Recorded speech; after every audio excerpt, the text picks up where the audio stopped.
Hello and welcome. In the mid-80s, Tandy released a major upgrade to their Color Computer 2, the Color Computer 3. Although the processor was quite similar, perhaps the most major change was the introduction of the GIME, the Graphics Interrupt Memory Enhancer. One of the components of the GIME was all the new graphics display modes. But today we're going to be concerned with the memory management unit. It allowed the CPU, which could only see 64K at a time, the logical memory, the ability to actually utilize a full array of RAM that was so massive, it was measured in the megabytes. Today, we are going to learn how to program the MMU, and we will walk through some sample assembly code that allows the CPU to write to a full 2 megs of RAM almost. And then we will run that code in the MAME debugger step by step, and we'll see how it works using a special MAME debugger feature that lets you view the memory not just from the point of view of the CPU, but also the full physical RAM. Cancel your plans, it's Coco time!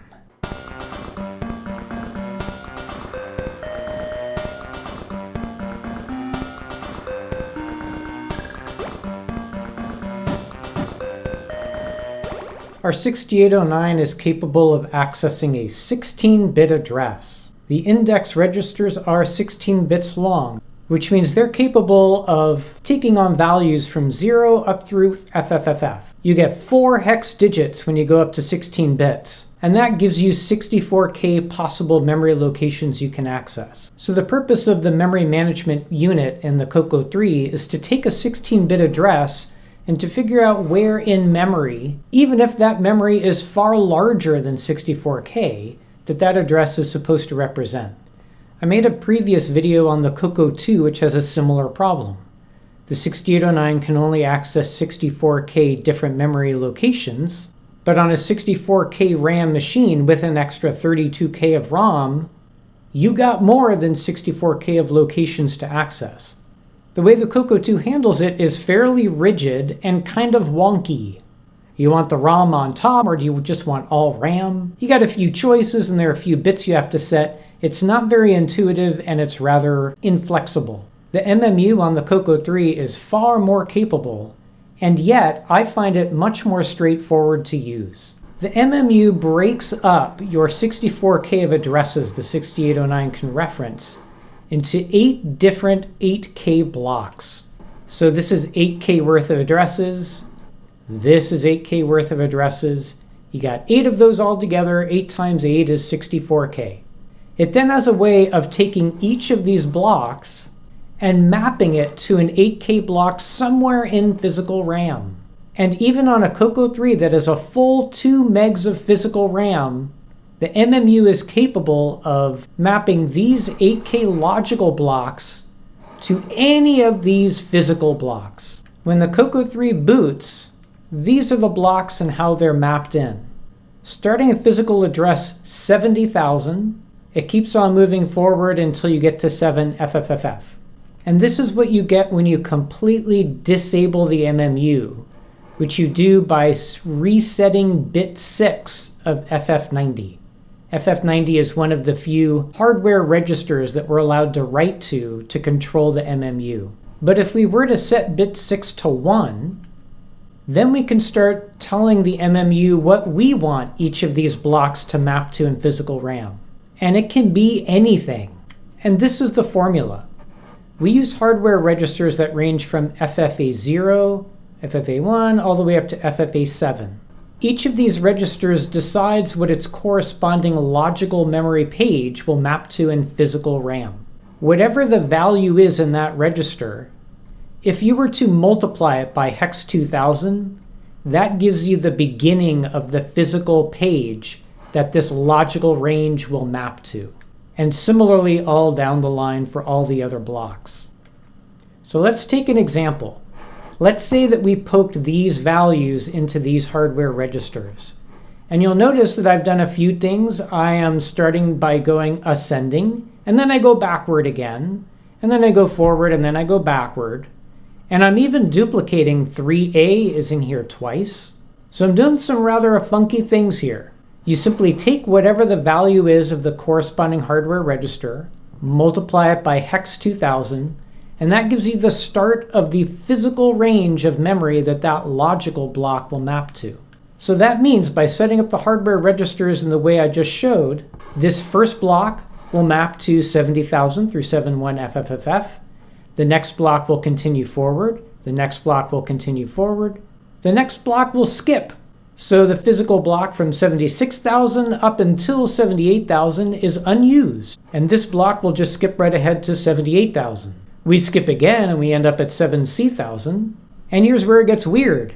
The next block will also map to 74,000 through 75FFFF, just like this block does. That means if you wrote to say A1000, you would see the result in A1000 and in 4000. It would appear as if you're writing to two memory locations at once, but it only appears that way. In all cases, the physical RAM you're actually writing to is the same. It's only the logical addresses you're using to look at that RAM and to write to that RAM that appear to be different. And continuing on, we skip a bit and we get up to 7E1000, and then we back up a bit, and now we're writing to 76,000. So this is what I mean about really flexible, but also straightforward. You can basically do whatever you want, and it's a fairly clear, simple formula. You take the value of the hardware register for that range, multiply it by hex 2000, and that tells you the physical range starting point that that logical range maps to. But that's not all. There's more. I've only been talking about these hardware registers here. These are known as your executive set. There's another group of 8 hardware registers called your task set. And you can decide whether you want your memory map to be determined by these, your executive, or if you want it to be determined by these, your task. So what we've been showing so far is what happens when you're using the executive registers, which is enabled by having FF91 bit 0 cleared. Whenever that bit is cleared, you're using the executive set, and the task set are ignored. But if we were to set that bit, now the executive set is ignored, and the task registers are what are used.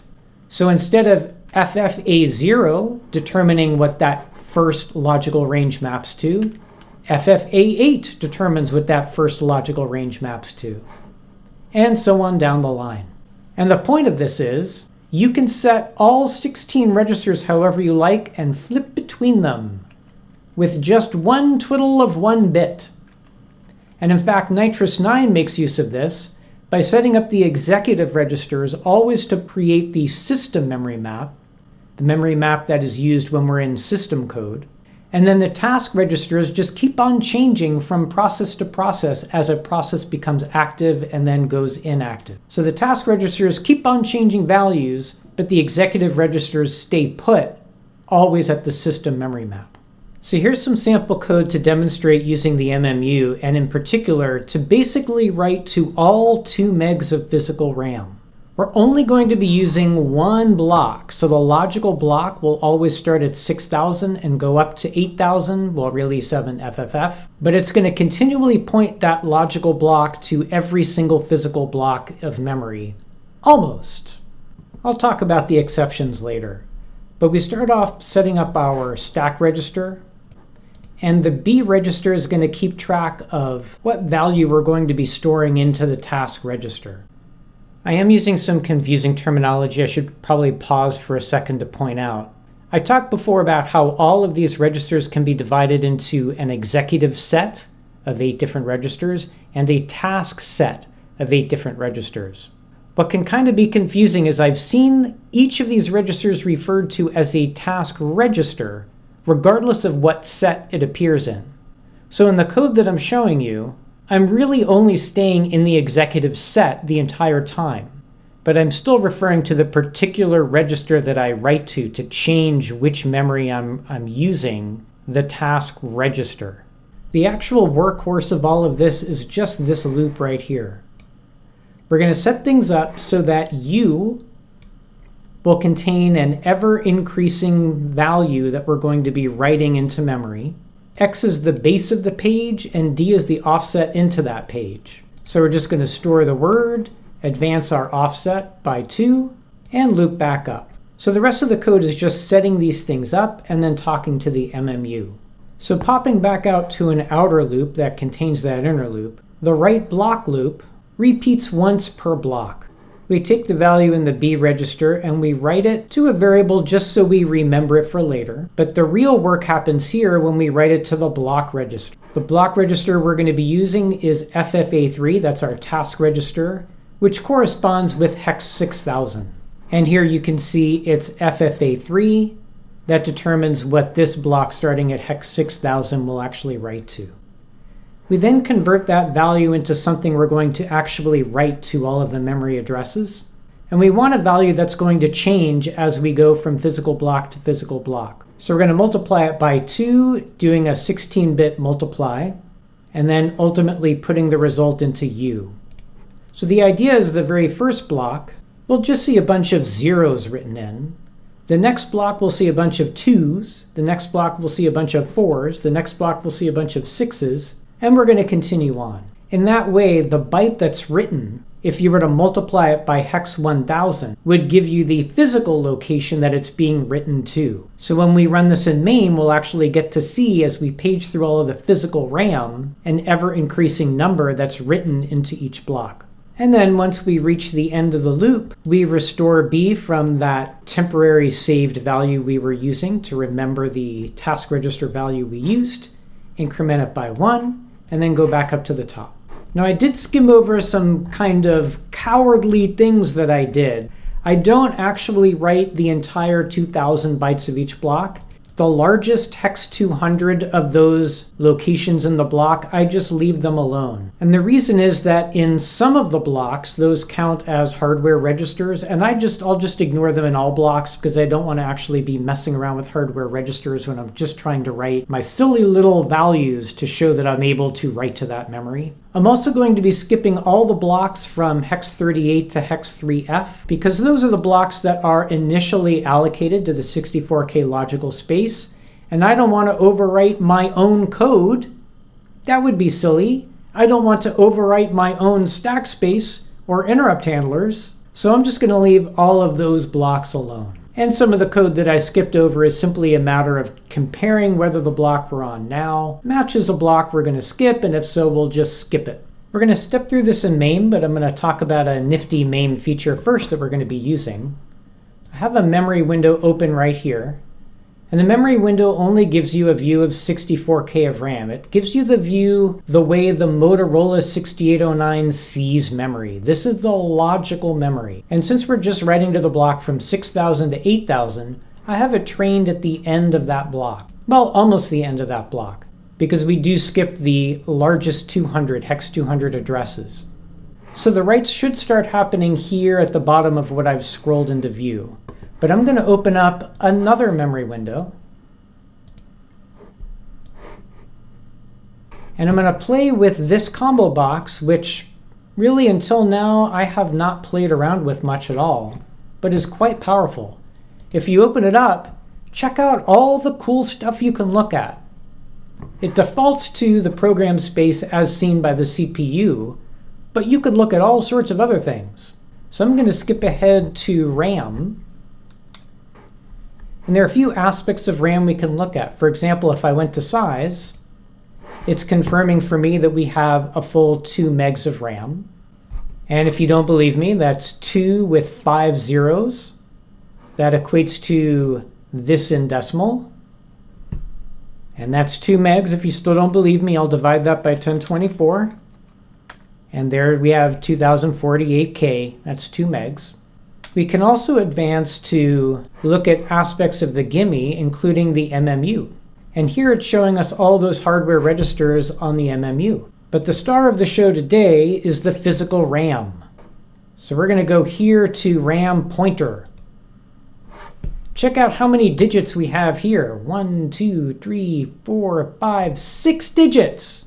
That'll be enough to show us a full 2 meg of RAM. So this is showing us the physical memory starting at 0, going all the way up, again to that 2 with 5 zeros at the end. So our code is going to be starting at the very beginning, so it's going to be starting at this block here. And again, the block is hex 2000 long, but we're not going all the way down to hex 2000. So I'm going to advance this to about where it is in the logical view, which is about 1D100, almost to the 2000. And in our code, I'm going to advance to the part where we start writing our words, which is right here. And if I start advancing through here, you'll see our zeros start writing up in the logical view and up in the physical view. And let's advance to the end of that.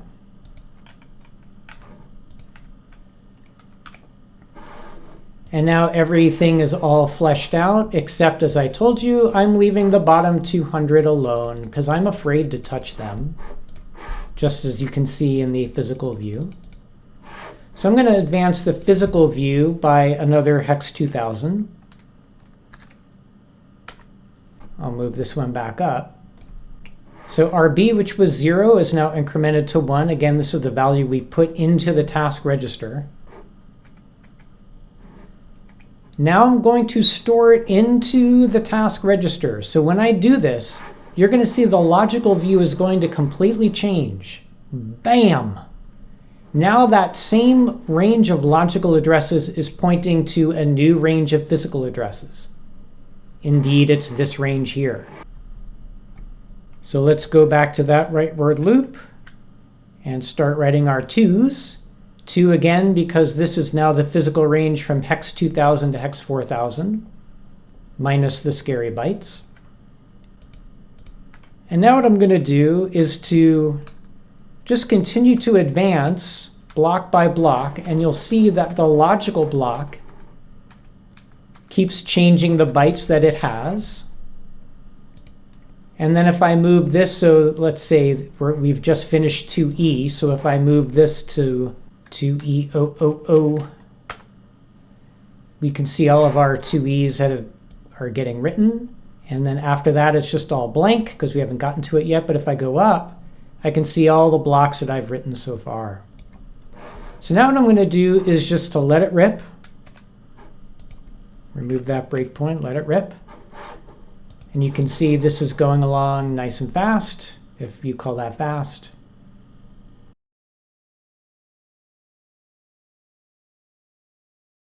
And now we're done, so we're stuck here at this infinite loop at the bottom. So it's now safe for me to go through all of my physical RAM, and we can see ever-increasing bytes have been written all the way up to the end. Well, not the very end, because I'm cowardly and I didn't do the bottom 200 bytes of every page, but I think I've said that before, right?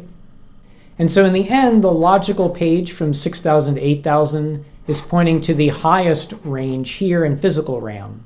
It goes from 1FE1000 to 1FFFFF. Next time on Coco Town.